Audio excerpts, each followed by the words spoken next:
Dibangun dengan anggaran fantastis. Waktu riset yang lama. Namun hasilnya di luar ekspektasi.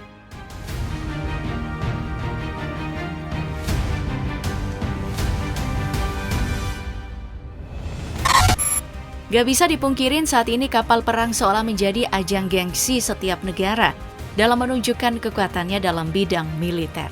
Tak ayal, kalau beberapa dari mereka pun bersikeras mengembangkan semuanya sampai di titik penghabisan. Bahkan, tak jarang mereka sampai harus mengguyur anggaran yang sangat fantastis untuk bisa membuatnya bisa melampaui para rivalnya. Namun hal tersebut gak selalu berjalan mulus. Bahkan beberapa dari mereka dicap sebagai kapal perang terburuk yang pernah dibuat.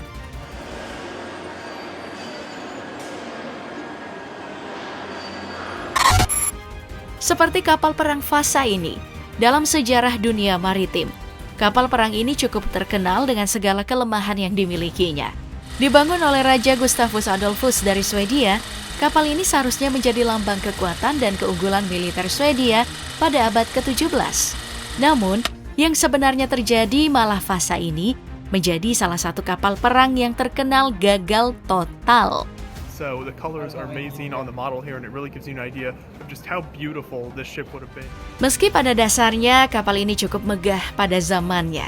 Soalnya, Vasa punya 64 meriam yang cukup mematikan. Meski demikian, karena itu pula yang membuat Vasa ini overbeban. Alih-alih menjadi penguasa laut, pada saat pelayaran pertama yang dilakukan, ya kapal ini justru karam. Tentunya hal tersebut membuat banyak pihak sangat terkejut atas kegagalan besar ini.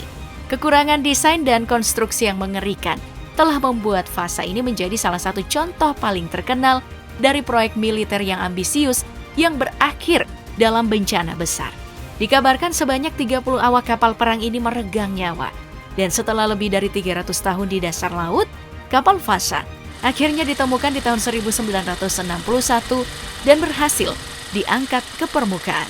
Anyway, bukan cuma Swedia aja yang memiliki catatan dengan kapal perang terburuknya, melainkan negara sekelas Rusia juga mendapati hal demikian ketika membangun kapal perang bernama Sevastopol di tahun 1911. Kapal balistik ini memiliki panjang 593 kaki atau 181 meter dan lebar 88 kaki. Ukuran yang terbilang sangat luar biasa pada zamannya itu. Sayangnya si pembuat kapal tersebut melupakan bagian terpenting dalam sebuah kapal.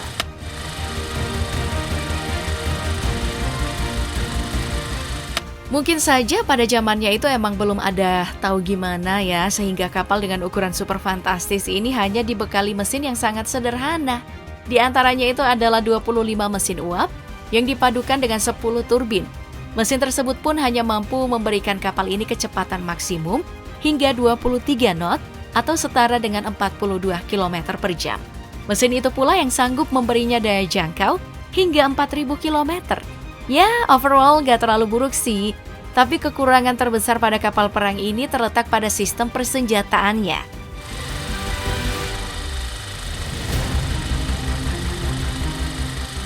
Ya gimana nggak dicap demikian?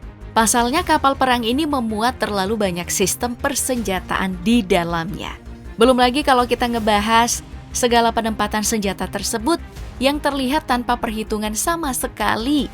Bisa-bisanya mereka memasang senjata tersebut secara sejajar.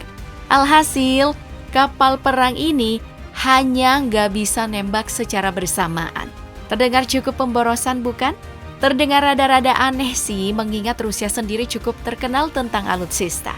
Bisa dibilang, selain Cina, negeri beruang merah ini pun menjadi pesaing terkuat Amerika Serikat. Nah, yang menarik di sini ketika kita ngebahas soal kapal induk andalan Rusia yang memiliki dimensi panjang 300 meter dan lebar 72 meter. Dengan ukuran yang terbilang cukup besar itu, nggak heran ya, kalau kapal induk ini kerap disandingkan dengan beberapa produk negara barat. Dengan ukuran itu pula, kapal ini dapat membawa hingga 41 pesawat tempur serta helikopter. Pesawat yang dimaksud di sini adalah jet tempur Su-33, pesawat serang darat Su-25, dan helikopter serang K-27. Terbilang cukup lumayan sih, tapi kok bisa masuk ke dalam daftar kapal tempur terburuk?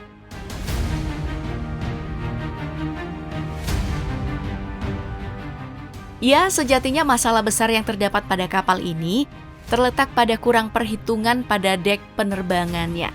Alhasil, dek tersebut kemudian dialihfungsikan menjadi parkiran buat helikopter tempur milik mereka.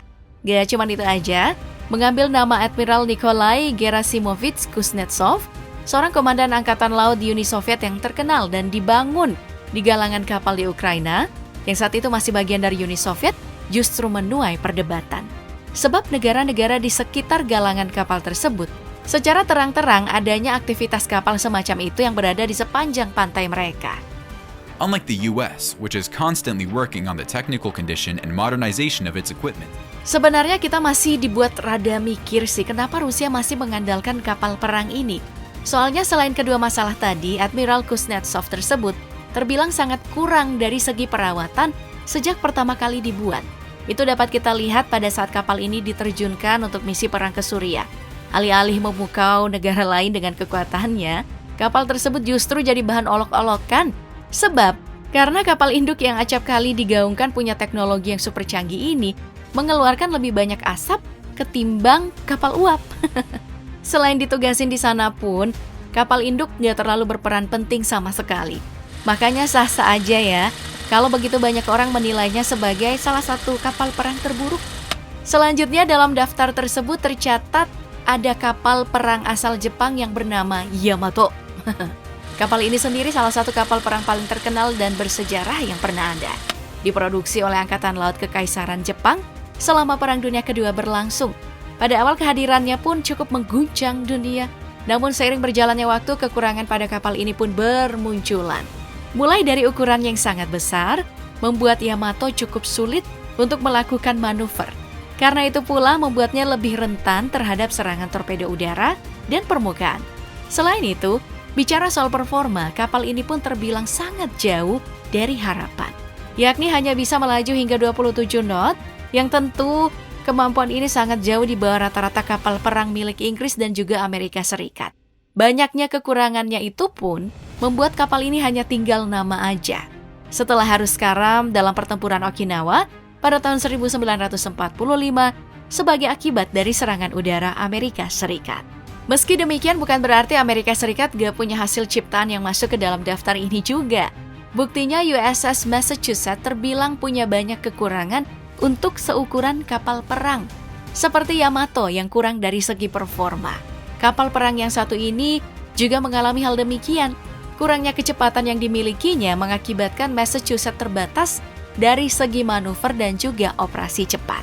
Selain ngelihat dari performa, dari segi sistem persenjataan pun kapal perang ini terbilang sangat minim, meski telah dilengkapi dengan senjata utama yang sangat kuat. Namun jika dibandingkan dengan kapal perang kelas yang sama, USS Massachusetts masih kalah jauh. Ya, terlepas dari hal tersebut, sejatinya USS Massachusetts ini bermain peran penting dalam Perang Dunia Kedua. Kapal ini memberikan dukungan tembakan yang kuat dalam sejumlah pertempuran penting di teater Pasifik, membantu Amerika Serikat dalam mencapai kemenangannya.